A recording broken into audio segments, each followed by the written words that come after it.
para explicar um pouco o contexto dessa peça orçamentária, a gente trouxe a professora Maria Lúcia Fatorelli, que é da Auditoria Cidadã da Dívida. É, Maria Lúcia, teve um relatório, né, que vocês fizeram analisando o Peloa, né, um pouco como que era o processo lá desde quando foi apresentado em agosto, e não mudou muito, né? O marco teórico, é, é, a ideologia, né, que, né, conseguiu formar esse, ainda continua, né? Como você avalia e o que você acha que está em disputa hoje, que a gente pode tentar ganhar ainda? Sim, Rafael, em primeiro lugar, muito grata pela oportunidade de participar dessa live da minoria na Câmara. A Auditoria Cidadã publicou ano passado um relatório, como você falou, um estudo com o título Orçamento Projetado para 2021 revela modelo de Estado. Quem está nos assistindo pode acessar esse texto na página da Auditoria Cidadã. Nós comparamos o projeto de lei orçamentária, PELOA, apresentado pelo governo, né, ainda no ano passado, para valer para este ano de 2021, nós comparamos aqueles dados com os dados dos últimos 5 anos. Como o ano de 2020 ainda não estava concluído, a análise que nós fizemos naquela época foi com os últimos 5 orçamentos já concluídos. E você tem toda razão quando fala que não está sendo aprovado um orçamento pela vida, porque qual a conclusão que nós chegamos? A saúde, a área da saúde, em plena pandemia, está perdendo recursos. Assim como a área da ciência e tecnologia, trabalho, direitos da cidadania, urbanismo, saneamento. Ora, para combater a pandemia não precisa lavar a mão toda hora? Saneamento, perdendo recursos. Organização agrária, indústria, energia, desporto e lazer e outros encargos que vão para estados e municípios, também está havendo uma redução. Então, nós estamos vendo áreas prioritárias com redução de recursos. A área da educação e também a área da habitação, a habitação aparece com recurso praticamente zero, né? No momento em que está aumentando aí as famílias morando nas ruas. Essa redução do saneamento que eu falei também, em plena pandemia, é uma área correlata à área da saúde, está perdendo recursos, né? A educação e a gestão ambiental, que são áreas prioritárias para a vida também, não é? Que se a demanda é um orçamento pela vida, nós temos que brigar por recursos para a educação e para a gestão ambiental. Essas áreas estão praticamente com a mesma quantidade de recursos, sendo que em 2020 a perda de recursos na área da educação foi criminosa. A educação perdeu, quando comparamos o orçamento executado em 2020, nós vimos que a educação perdeu quase 6,5 bilhões. Isso é inaceitável, nós temos que estar no caminho contrário, avançando, aumentando os recursos em educação, em pesquisas, não é? Etc. Agora, eu queria chamar a atenção para o grande privilégio da chamada dívida pública. Esse projeto de lei orçamentária, ele reserva mais de 2 trilhões e 200 bilhões para a chamada dívida pública. São quase 54% dos recursos do projeto de lei orçamentária para este ano de 2021. Quase 54% de todos os recursos estão indo para dívida, amortizações, juros, sendo que eu preciso chamar a atenção aqui que a maior parte dos juros entra contabilizada na rubrica amortizações. É uma verdadeira, aí sim, tem uma mega pedalada na contabilização dos juros da dívida. Grande parte desses juros são colocados como se fosse amortização. Por isso que todo ano a gente paga uma montanha de centenas de bilhões de reais de amortizações e a dívida cresce. Se aquilo fosse amortização mesmo, a dívida cairia. Se fosse só rolagem, como muita gente gosta de colocar um pano quente aí para dizer que a dívida não é tão importante assim, que é só rolagem, mentira! Se fosse só rolagem, o estoque da dívida não iria explodir, como tem explodido. O que nós temos visto, Rafael, é uma exacerbação do privilégio da chamada dívida pública. E isso ficou muito claro também com a recente aprovação da PEC 186, que já foi promulgada, já é emenda constitucional 109. Ela coloca de forma escancarada o privilégio da dívida sobre todos os demais gastos. E esse orçamento que está sendo votado agora no Congresso, ele chancela isso. Por isso que no nosso estudo a gente fala, é um modelo de Estado. É um Estado a serviço dessa especulação que se faz usando o sistema da dívida. Porque se nós tivéssemos uma dívida empregada em investimentos, empregada em gastos necessários à vida da população, nós estaríamos concordando com essa dívida, porque o Estado tem autorização para contratar dívida, para fazer dívida, para se endividar, para garantir vida digna para as pessoas. Agora, até o Tribunal de Contas da União já declarou que essa dívida não tem contrapartida em investimentos no Brasil. O Tribunal de Contas declarou em audiência ao Senado que a dívida brasileira não tem servido para investimentos no país. Então, para que ela tem servido? Ela tem alimentado os mecanismos de política monetária do Banco Central, como a remuneração da sobra de caixa dos bancos, a Bolsa Banqueiro. Ela tem financiado os prejuízos do Banco Central, principalmente os prejuízos com os escandalosos swap cambial, que nem cambial é, porque o Banco Central faz aqueles contratos em moeda nacional, liquidados em moeda nacional, é uma mera aposta, por isso que é um escândalo, e tem custado bilhões e bilhões, dezenas de bilhões, né? E custou em 2020. E tudo isso entra na conta da dívida. Todos os mecanismos que o Banco Central opera, liberando recursos para os bancos, acabam refletindo na chamada dívida pública e nenhum centavo entra nos cofres públicos para investimento. Então, por isso a gente luta por uma auditoria. Agora, então, com essa PEC 186, que foi aprovada, já é emenda 106, nós estamos divulgando amanhã uma nova iniciativa. Exigimos que cada centavo dessa dívida seja auditado. Por quê? Isso está sendo pago à custa do sacrifício do povo. E esse orçamento que está sendo votado hoje mostra isso de forma escancarada. Quase 54% dos recursos para a dívida, Rafael. Mas aí, só para entender um pouco isso, né? Porque tem, assim, a gente tem, acho que isso até tem uma disputa dentro da esquerda, né? Um pouco de como lidar com isso, né? De um lado, a gente vê o mundo inteiro também fazendo esforço fiscal, fazendo investimento, nos Estados Unidos mesmo fez de trilhões, né? Você não vê um pouco a dívida como necessária para financiar políticas sociais, saúde, educação, para enfrentar a pandemia? E, sei lá, se for uma dívida em moeda nacional, né? E agora com juros mais baixos. Como você vê essa contradição? Existe um caminho do meio? Ou, sei lá, a auditoria da dívida seria para dívidas do passado? Como você vê isso? Assim, vocês também veem a necessidade de um esforço fiscal, né? Como é que você conciliaria essas duas coisas? Então, Rafael, você falou uma série de coisas super importantes aí. Primeiro, se, você falou a palavrinha se a dívida fosse destinada a investimentos sociais, nós estaríamos batendo palma.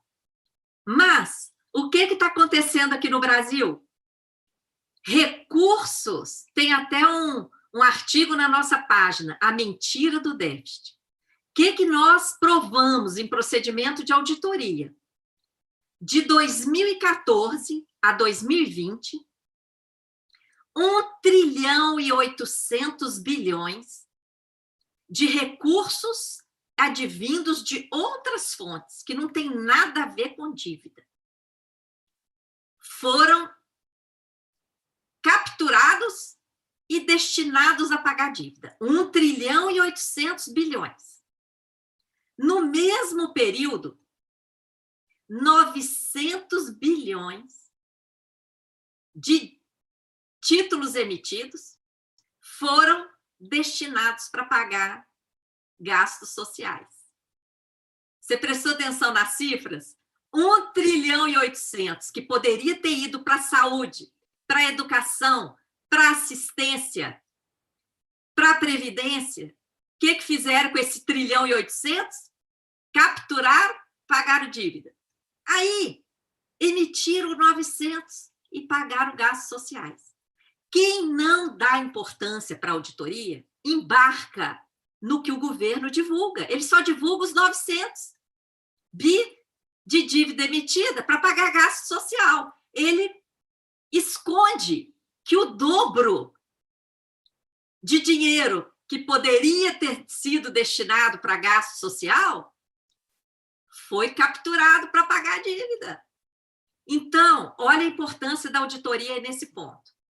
Outro aspecto importante que você citou, e que tem muita gente embarcando nisso aí, daquela teoria MMT, de emitir moeda, que devia emitir moeda, e a dívida não seria um problema porque podia emitir moeda e pagar.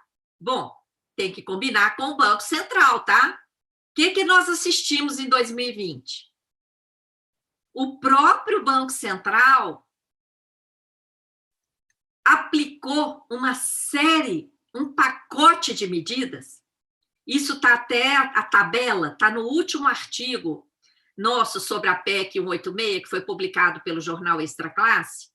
PEC 186 destina privilégios para a dívida e migalhas para... Eu vou ver o nome certinho aqui, para vocês acessarem. Nesse artigo, tem lá a tabela do que o Banco Central fez. Olha bem, o Banco Central destinou, PEC 186 concede privilégios ao mercado e esmolas para o povo. Tá? Esse é o artigo. Nesse artigo tem a tabela lá. O Banco Central destinou, em 2020, trilhões de reais aos bancos. Ele liberou liquidez, ele liberou capital e ele liberou outros mecanismos, por exemplo, dispensa de provisionamento por repactuação. São termos técnicos, mas a tabela está lá, vocês podem ver, são trilhões para os bancos. Alguns desses mecanismos aqui significam injeção mesmo de dinheiro nos bancos. Por exemplo, essa letra financeira aqui, LFG, que está aqui, empréstimo com lastro em letra financeira garantida, 670 bilhões o potencial. Esse potencial, gente, é por causa do multiplicador bancário. O Banco Central liberou quase 55 bilhões de letra financeira. O que é isso? Os bancos emitiram papel privado, um papel. Ele mesmo emitiu um papel. Entregou para o Banco Central entregou dinheiro para eles. O Banco Central entregou dinheiro para os bancos. E aí eu te pergunto, o que foi feito com esse dinheiro? Nós lançamos até uma novela, Assalto aos Cofres Públicos, porque o Banco Central liberou essa bolada para os bancos, e os bancos não emprestaram para as empresas, não baixaram os juros. A Selic está baixa, mas o juro de mercado está altíssimo. Por quê? Porque o banco pega essa sobra de caixa e recebe remuneração diária do Banco Central. É a Bolsa Banqueiro. provocando uma escassez de moeda no mercado, provoca alta da taxa de juro de mercado e amarra toda a economia, empurra empresas para falência, empurra as famílias para o desespero, porque quem está endividado está desesperado por causa do juro de mercado altíssimo no Brasil. Por outro lado, essa teoria de emissão de dinheiro, o dinheiro emitido vai para os bancos, e o Banco Central vai aplicar essa mesma metodologia de redução de liquidez. Então, olha o ciclo vicioso. Emite moeda, tá bom, emite moeda. Aí vai lá, reduz a dívida, reduz. Compra os títulos, é isso que o pessoal propõe? Recompra os títulos, tá? Ao recomprar o título, o dinheiro vai estar lá no mercado. E aí, vai enxugar de novo. Para enxugar, torna a aumentar a dívida. Ainda que seja aprovada a maquiagem que está lá no PL 3877 de 2020, que quer sumir com a dívida, aí que é mais pedalada ainda, né? Porque qualquer obrigação financeira que imbuta uma remuneração, isso é dívida, por definição. Ainda que não seja chamado de dívida, é dívida. Então, querem, com esse depósito voluntário remunerado, uma coisa esdrúxula, fugir da estatística da dívida, não é? Mas será mais uma pedalada, como até ex-colaborador aí durante o governo Lula, no Ministério da Fazenda, já declarou, ex-presidente do Banco Central já declarou, gente de todos os lados aí já declarou e que isso é pedalada. Então, essa questão de dizer a dívida não é problema, é só emitir que paga. Então, se isso fosse verdade, não precisariam ter aprovado a PEC 186, que impôs um ajuste fiscal drástico para todos os entes federados, para a União, para estados, DF, município, todo mundo vai ter que cortar para pagar a dívida. Não é? Quer dizer, vai ter que privatizar tudo, como já estamos privatizando desde a década de 90, com a desculpa de pagar a dívida. As contrarreformas da Previdência, agora administrativa, com desculpa de pagar a dívida. Então, veja bem, se bastasse emitir moeda, então não precisaria de nada disso. É claro que tem um furo aí nessa proposta. Para que essa proposta fosse viável, nós teríamos que impedir o Banco Central de controlar o volume de moeda em circulação. Porque se ele continuar controlando o volume de moeda em circulação, e ele acabou de ser tornado independente para isso, né? A única atribuição dele está lá no artigo 1º do PLP 19, que foi aprovado aí no Congresso, é controlar a inflação. Como é que o Banco Central controla a inflação? Controlando o volume de moeda e subindo os juros, sendo que aqui no Brasil nada disso serve para controlar a inflação, tá? Então, teria que mudar esse PLP 19, que já foi aprovado, dá um duplo teria que mandato, mudar a né? atribuição do Banco Central, porque uma coisa é totalmente incompatível com a outra, tá? É isso, acho que isso é um debate super interessante, mas é isso, conte conosco aqui na Minoria para trazer esses debates. A gente está muito preocupado, porque o orçamento, querendo ou não, a gente às vezes acha que é uma coisa técnica, mas tem um lado totalmente ideológico, né? O que a gente vai priorizar no orçamento, essa escolha é fruto de uma visão de Estado, né? Uma visão de país, assim, e assim, muito obrigado por explicar um pouco como é que funciona esse mundo que é tão complicado. E aí, assim, qual que é o seu último comentário sobre hoje, assim? O que a gente pode tentar ganhar?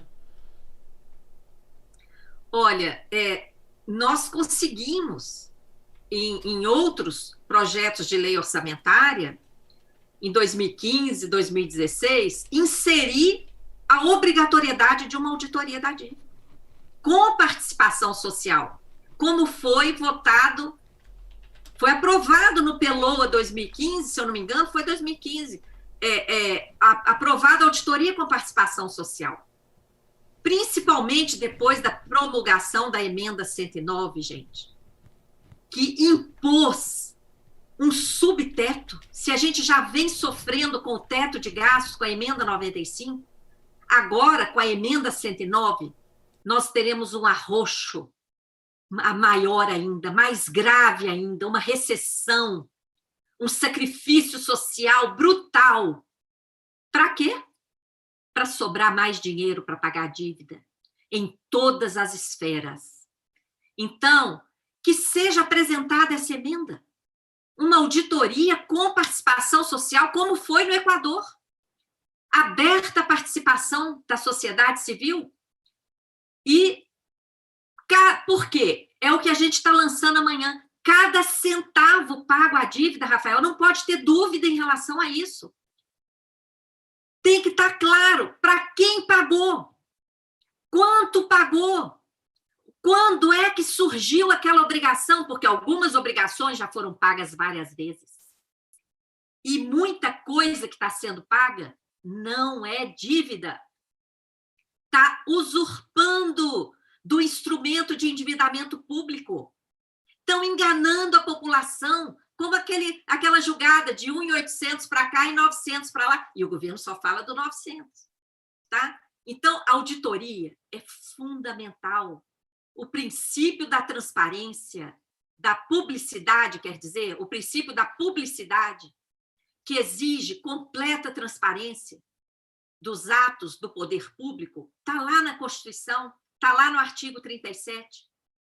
Então, isso tem que ser cumprido em relação ao maior gasto, ao gasto que está pegando aqui 54% praticamente desse PELOA que o Congresso está votando. E mais, nesse dinheiro aqui da dívida, o Congresso não pode apitar.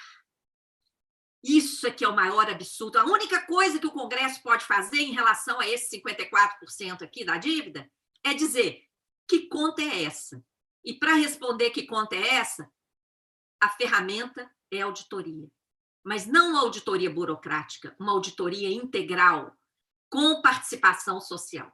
E é isso, essa contribuição que eu queria dar para esse debate, porque enquanto não enfrentarmos o sistema da dívida, esse país só vai continuar nessa daí, ó. É privilégio para o gasto financeiro, privilégio para o gasto financeiro, privilégio para o gasto financeiro, todo ano, em todas as medidas, e a sociedade morrendo à míngua.